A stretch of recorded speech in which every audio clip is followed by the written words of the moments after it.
ये सूरत हाल है main highway की। रश आवर्स के अंदर यहाँ पे ट्रैफिक हो सकता है और होता है कभी कभार, ऐसा नहीं कि हमेशा जो है वो हाईवे इस तरह से खाली होता है, लेकिन मोस्ट ऑफ द टाइम आपको इस तरीके से हाईवे मिलता है जहाँ पे कोई परेशानी नहीं होती। हालांकि ये मेन हाईवे है, ये बड़ा हाईवे है, यहाँ पे स्पीड लिमिट जो है वो 70 माइल्स पर आवर की, जो कि काफी ज्यादा स्पीड लिमिट है। लेकिन आप कंडीशन देखें कि लोग जो है वो बड़े ही आराम और सुकून से जो है अपनी अपनी लेन्स में जा रहे हैं और तीनों लेन के अंदर एक एक गाड़ी जो है वो मेरे सामने है। और मुझे अभी ओवरटेक करना होगा, थोड़ा सा आगे जाके मुझे रास्ता मिलेगा तो मैं ओवरटेक कर जाऊंगा, या किसी और को अगर रास्ता मिलेगा तो वो पास कर जाएगा, ओवरटेक कर जाएगा। लेकिन अगर हम इसी चीज को कराची के साथ कंपेयर करते हैं, जो हमारा नॉर्मली वहाँ पे कम्यूट होता है, तो जो लोग ऑफिस जाते हैं, वहाँ पे प्रोफेशनल्स हैं, जॉब करते हैं, जिनके पास अपनी गाड़ियां हैं, बाइक्स हैं, तो उनके लिए कम्यूट कैसा होता है, कम्यूट कितना मुश्किल होता है, वो वही लोग बता सकते हैं। और मैं आपके साथ वो एक्सपीरियंस भी शेयर करता हूँ। ये सूरत हाल आपने यहाँ की देखी कि यहाँ के हाईवेज के ऊपर क्या सूरत हाल है, और इसी चीज को अगर हम कराची की सूरत हाल से कंपेयर करते हैं तो आपको जमीन आसमान का फर्क नजर आएगा। ये अस्सलाम वालेकुम, क्या हाल है, खैरियत से हैं? कराची की जो आम आवाम है उसकी जो मुश्किलात हैं वो किसी न किसी तरीके से वो सामने आती रहती है, और वो किसी न किसी तरीके से आम लोग जो है वो मुश्किलात में फंसते हैं। डेली बेसिस के ऊपर रोजमर्रा की जो मामलात हैं उनके अंदर मसाइल का सामना होता है, उनके अंदर प्रॉब्लम्स होती हैं। अगर हम कम्यूट की एग्जाम्पल ले लें, जो लोग ऑफिस जाते हैं, जो लोग कहीं पे जॉब्स पे जाते हैं, अपनी जिस भी तरह की वो जॉब करते हैं, चाहे वो आम लेबर तबका है, चाहे वो प्रोफेशनल्स हैं, इवन अगर किसी के पास गाड़ी है, किसी के पास मोटरसाइकिल है, और पब्लिक ट्रांसपोर्ट का तो आई डोंट नो कि क्या सूरत हाल है और किस हद तक मुयस्सर है। और मैंने बहुत साल जो है वो पब्लिक ट्रांसपोर्ट के अंदर सफर किया है कराची के अंदर, तो मुझे पता है कि कराची के अंदर जो है वो पब्लिक ट्रांसपोर्ट की क्या सूरत हाल है और कितनी मसाइल का सामना करना पड़ता है। एक वक्त था जब मुझे ऑफिस पहुंचते हुए याद है, एक आध दफा ऐसा हुआ कि मैंने जो है वो 4 से 5 चिंची तब्दील की, तब जाके मैं अपने ऑफिस पहुंचा शाहरा फैसल। अगर मैंने नॉर्थ कराची की सफर स्टार्ट किया तो वहां से हमने जो है वो 4 या 5 चिंची तब्दील करके, क्योंकि हमने जो है वो बस के अंदर धक्के नहीं खाने थे, हमने कहा चलो चिंची के अंदर जो है वो बैठ के चलते हैं और बैठ के जो है वो ऑफिस पहुंच जाएंगे। ऑब्वियसली टाइम तो अच्छा खासा लगा, मे बी घंटे से ऊपर टाइम लगा होगा। आप इमेजिन कर सकते हैं कि नॉर्थ कराची डिस्को मोड़ से जो है अगर किसी ने जाना हो, सफर स्टार्ट करना हो, और उसने बलोच कॉलोनी के पुल के ऊपर शाहरा फैसल तक पहुंचना है, तो उसको कितना टाइम लगेगा, उसमें अगर कितनी सवारियां उसने तब्दील करनी, क्योंकि डायरेक्ट बस तो मिलना बहुत मुश्किल है। ये मैं बात कर रहा हूँ बहुत पुरानी, मे भी 10-12 साल पहले की बात कर रहा हूँ, पुरानी बात है। तो उस वक्त जो है इतनी मुश्किलात थी, और अभी जो रिसेंट पास के अंदर I don't know public transport available भी है या नहीं, और किस लेवल की अवेलेबल है और उसमें क्या चीजें हैं। क्योंकि मुझे अभी भी याद है जब हम लोग जो है पब्लिक ट्रांसपोर्ट के अंदर जब मैं सफर करता था और सुबह के टाइम के ऊपर क्लास लेने के लिए पहुंचना होता था, इंस्टीट्यूट जाना होता था, अल्लाह वाली चुरंगी के पास, तारिक रोड के ऊपर PCHS के पास, तो वो जब वहां जाना होता था, शमा कोच और सिटी कोच ये बसेस जाया करती थी, W22 जाया करती थी, तो शमा और सिटी कोच के इंतजार में जो है वो काफी ज्यादा टाइम लग जाता था। और जो बस आती थी अगर, और उसमें अगर जगह नहीं हो तो किसी ना किसी तरीके से जगह बनानी पड़ती थी। और अभी भी याद है बहुत दफा ऐसा होता था किसी तरह वो पांव का आधा हिस्सा उस दरवाजे के ऊपर आ जाए, और एक हाथ ऐसे करके हैंडल के साथ, जो दरवाजे का हैंडल होता है जहां से लोग बाहर की तरफ गिर रहे होते थे, ये सूरत हाल होती थी कि वहां पे बस किसी तरह वो हाथ अटका के जो है लटक जाए। और एक शोल्डर के ऊपर बैग भी होता था तो उसका भी वजन होता था, उसमें भी अच्छी खासी चीजें होती थी, और दूसरे एक हाथ से बस के साथ लटके रहते थे। और फिर किसी ना किसी तरीके से बस के अंदर जो है वो आहिस्ता आहिस्ता करके जो है वो अंदर एंटर हो जाए, रास्ता बना दे। जब लोग उतरना शुरू होते हैं, और बहुत सारे लोग जो है वो एंड तक जाते थे, बहुत आखिर तक जाते थे और बहुत दूर तक जाते थे, तो बस के अंदर जगह बनते बनते इवन खड़े होने के लिए भी इतना टाइम लग जाता था। और बैठने की तो शायद आप भूल ही जाएं कि आपने पूरा सफर जो है वो कभी आपको बैठने का मौका मिलेगा। वो भी डिपेंड करता था, कभी जरूरत है ऐसी कोई बंदा जहां पे आप खड़े हुए हो, शायद वो बंदा उतर जाए, तो यही ऑब्वियसली चांस की बात होती थी और लक की बात होती थी कि जहां आप जिसके साथ जिस सीट पे आप खड़े हुए हो वहां से वो बंदा उठ जाए तो आपको सीट मिल सकती थी, अदरवाइज सीट मिलने का कोई चांस नहीं होता था, खड़े होने की जगह मिल जाए, यही बहुत बड़ी बात होती। और बसों की हाइट आपको पता है, मेरी हाइट तकरीबन 5 फुट 11 इंच है, तो 5 फुट 11 इंच या 6 फुट वाले बंदे के लिए उस मिनी बस के अंदर खड़ा होना कितना आसान और कितना मुश्किल होता, तो सर झुका के जो है वो खड़ा होना पड़ता था, क्योंकि वो आपका सर जो है वो ऊपर लग रहा होता था। और अगर बस जिस तरह वो चलाते हैं, अगर उन्होंने कोई स्पीड लगानी है, रेस लगानी है, बस ड्राइवर जो है वो बस भगा रहा है, उसने टोकन लेना है, या कोई किसी भी वजह से वो बस जो है वो तेजी से चला रहा है, और अगर उसने खड्डों में मारी तो आपका सर भी लगेगा, ये सारी चीजें भी हो रही होंगी। और वो सारे एक्सपीरियंसेस जो है वो मुझे याद है, तकरीबन जो है अपनी पूरी कॉलेज लाइफ, अपनी फर्म की जो लाइफ है, जब मैंने 2008 से लेके तकरीबन 2013 तक जब मैंने वो जॉब की, जब हम पब्लिक ट्रांसपोर्ट में सफर करते थे, तो ये सारे एक्सपीरियंसेस जो है वहां पे होते रहे।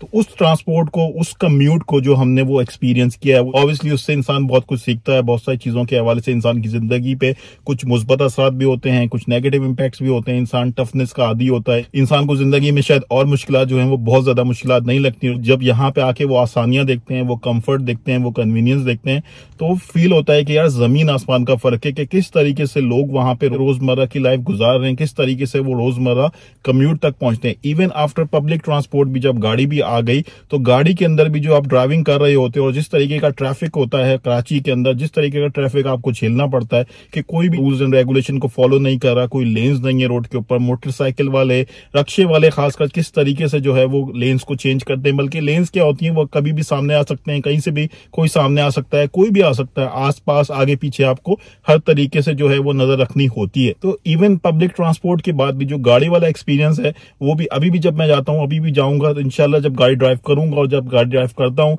तो ये सारी चीजें जो है वो दोबारा से एक्सपीरियंस करनी पड़ती है। और ऐसा लगता है कि इंसान एक जंगी सूरत हाल का सामना करना पड़ रहा है, हर तरफ से हर महाज के ऊपर उसको नजर रखनी पड़ती है ड्राइविंग करते वक्त कराची के अंदर। और कोई कहीं से भी कैसे भी आ सकता है और कोई ये नहीं सोचेगा कि किसी को परेशानी हो रही है, कोई किसी का पहला हक है, किसी का पहला राइट है, किसी का कहीं पे स्टॉप बनता है नहीं बनता है, कोई लेन चेंज करते वक्त आगे पीछे देखना है। हो सकता है कि कुछ लोग जो है इन सारी चीजों के हवाले से टेक केयर करते हो, इंडिकेटर्स का इस्तेमाल करते हो, लेकिन अगर हम उमूमन या ज्यादातर बात करते हैं तो अनफॉर्चुनेटली सूरत हाल काफी ज्यादा खराब नजर आती है। और ये सूरत हाल जो ऐसा लगता है कि दिन ब दिन जो है वो खराब होती जा रही है। जिस तरह शहर की सूरत हाल है, शहर के अंदर इंफ्रास्ट्रक्चर की सूरत हाल है, जो सड़कों की हालत है, वो अगर आप देखें तो आपको लगता है कि अनफॉर्चुनेटली चीजें जो है वो दिन ब दिन साल साल खराब होती जा रही हैं और चीजें बेहतर होती भी बहुत कम नजर आती हैं, जो कि काफी ज्यादा अनफॉर्चुनेट है कराची वालों के लिए।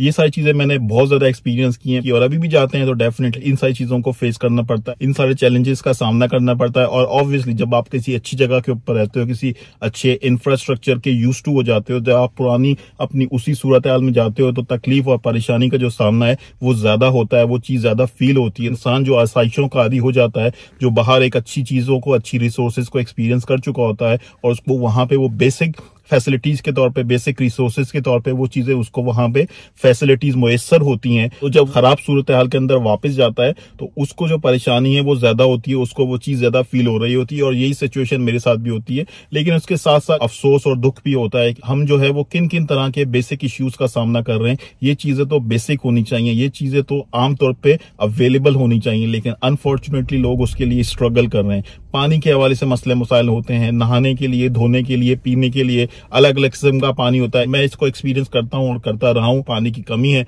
तो आपने जो है वो पानी भरना है। अगर आपने टैंकर डलवाया है या आपने जो है वो मीठा पानी चाहिए, आपको बाल ना खराब हो, तो सर धोने के लिए आपको अलग पानी चाहिए। नीचे का धड़ जो है वो धोने के लिए आप खारे पानी का शावर का इस्तेमाल कर सकते हो। फिर पीने के लिए अलग पानी आता है, क्योंकि पानी आधी लाइन का जो पानी है वो बहुत सारे इलाकों के अंदर अवेलेबल नहीं होता, आता है तो बहुत कम आता है। और फिर ऐसी ऑब्जर्वेशन भी होती है कि लोग भी ख्याल नहीं करते, पानी जाया भी करते हैं जिन इलाकों में आ रहा होता है। तो इन सारी चीजों के हवाले से भी टेक केयर करना चाहिए। लेकिन ओवरऑल जो है वो पानी की कमी है, पानी के मसाइल हैं। गलियों की सूरत हाल देखें, इंफ्रास्ट्रक्चर देखें, तो अनफॉर्चुनेटली ये सारी चीजें बहुत ज्यादा खराब हैं और ऐसा लगता है कि दिन ब दिन खराब होती जा रही है। और जो लोकल गवर्नमेंट है, जो प्रोविंशियल गवर्नमेंट है, आई डोंट नो उनको कितना ख्याल है, वो कितनी एफर्ट्स कर रहे हैं और क्या कर रहे हैं। ये सारी सूरत हाल काफी ज्यादा अफसोसनाक है और काफी ज्यादा प्रॉब्लमेटिक है। और अल्लाह ताला से दुआ कर सकते हैं कि अल्लाह ताला हुक्मरानों को समझ दे, एहसास दे कि वो लोगों का ख्याल करें और जिस काम के लिए उनको लाया गया है और जिस चीज के लिए वो आए, अनफॉर्चुनेटली वो किस तरीके से आते हैं इसके ऊपर भी मसले मसाइल है, इसके ऊपर भी बहुत बड़ा सवालिया निशान है। लेकिन अगर अब आ गए हैं तो काम कर लें और लोगों के लिए कुछ कर लें और इस शहर को जो है वो बेहतर बनाने की कोशिश करें। और साथ ही साथ अवाम को भी चाहिए,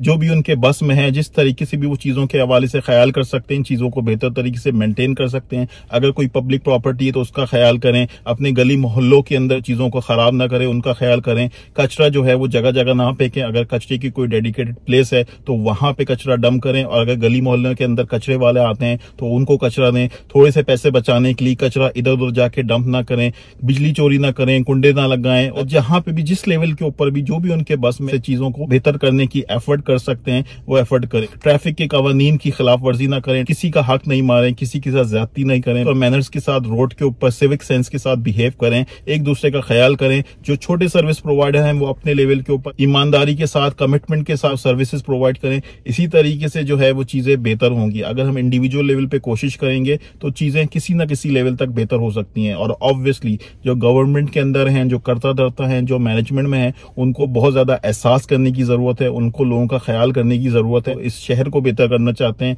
तो इसके हवाले से सोचें और एफर्ट करें और काम करें। अल्लाह ताला हम सब के लिए आसानी का और बेहतरी का मामला फरमाए। Thank you very much. Goodbye. अल्लाह हाफिज।